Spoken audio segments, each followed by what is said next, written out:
Hello friends, કેમ છો બધા? સ્વાગત છે તમારું મારી ચેનલ હિનાસ કુકિંગ એન્ડ ટ્રાવેલ્સમાં. ને ખબર જ છે આપણે ફરવાના શોખીન તો છીએ જ, પણ સાથે સાથે ખાવાના પણ એટલા જ શોખીન છીએ.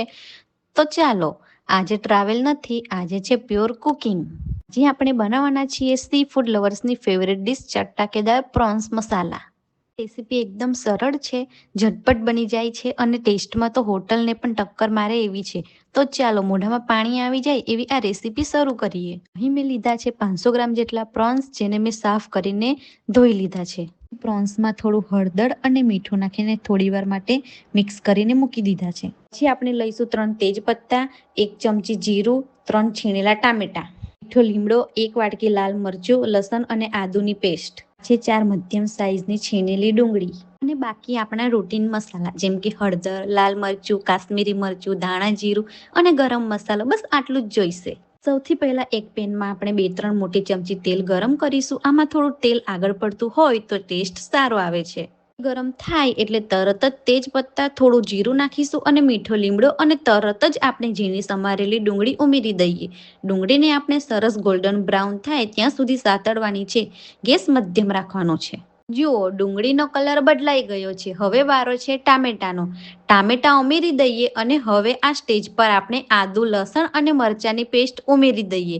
આને પણ એકાદ મિનિટ સાતળી લઈએ જેથી લસણની કાચી સ્મેલ જતી રહે. અત્યારથી સુગંધ સરસ આવવા માંડી છે.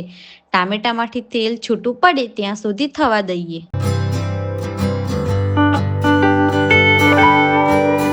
બધું બરાબર મિક્સ કરી લો. જો ગ્રેવી બહુ કોરી લાગે તો 2 ચમચી પાણી નાખો. આ ગ્રેવીનો કલર જુઓ ફ્રેન્ડ્સ, કેટલો જોરદાર આવ્યો છે.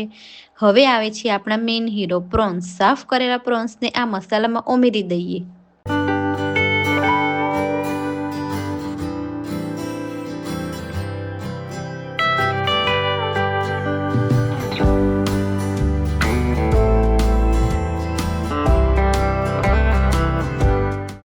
અહીંયા એક ખાસ વાતનું ધ્યાન રાખજો, પ્રોન્સને ચડતા બહુ વાર નથી લાગતી. જો તમે એને વધારે પકાવશો તો એ રબર જેવા કડક થઈ જશે. આપણે એને સોફ્ટ અને જ્યુસી રાખવાના છે. એટલે મસાલામાં મિક્સ કર્યા પછી 1 ગ્લાસ પાણી ઉમેરીને ઢાંકણ ઢાંકીને ધીમા ગેસ પર માંડ 5 થી 7 મિનિટ જ થવા દેવાના છે. વચ્ચે એકવાર હલાવી લેવું. વાહ, શું સુગંધ છે. આપણા પ્રોન્સ એકદમ સરસ ચડી ગયા છે અને મસાલો પણ બરાબર કોટ થઈ ગયો છે. આપણા ગરમા ગરમ પ્રોન્સ મસાલા રેડી છે સર્વ કરવા માટે. હા, એકદમ પરફેક્ટ તીખું, ચટાકેદાર અને પ્રોન્સ પણ એકદમ સોફ્ટ બન્યા છે. આને ગરમા ગરમ ચોખાના રોટલા પછી સ્ટીમ રાઈસ સાથે પણ ખાઈ શકો છો. બહુ જ મજા આવશે. તો તમે પણ આવી રેસીપી ઘરે ટ્રાય જરૂર કરજો અને હા, કોમેન્ટ્સમાં કહીજો કે તમારા પ્રોન્સ મસાલા કેવા બન્યા છે. જો તમને આ રેસીપી વિડીયો ગમ્યો હોય તો મોટી લાઈક આપજો, ફ્રેન્ડ સાથે શેર કરજો અને હા, હજુ સુધી સબસ્ક્રાઇબ ન કર્યું હોય તો હિનાસ કુકિંગ એન્ડ ટ્રાવેલ્સને સબસ્ક્રાઇબ કરી લેજો. મળીએ આવતા વ્લોગમાં એક નવી સફર અથવા નવી રેસીપી સાથે. ત્યાં સુધી ખાતા રહો, ખવડાવતા રહો અને ખુશ રહો. Bye bye.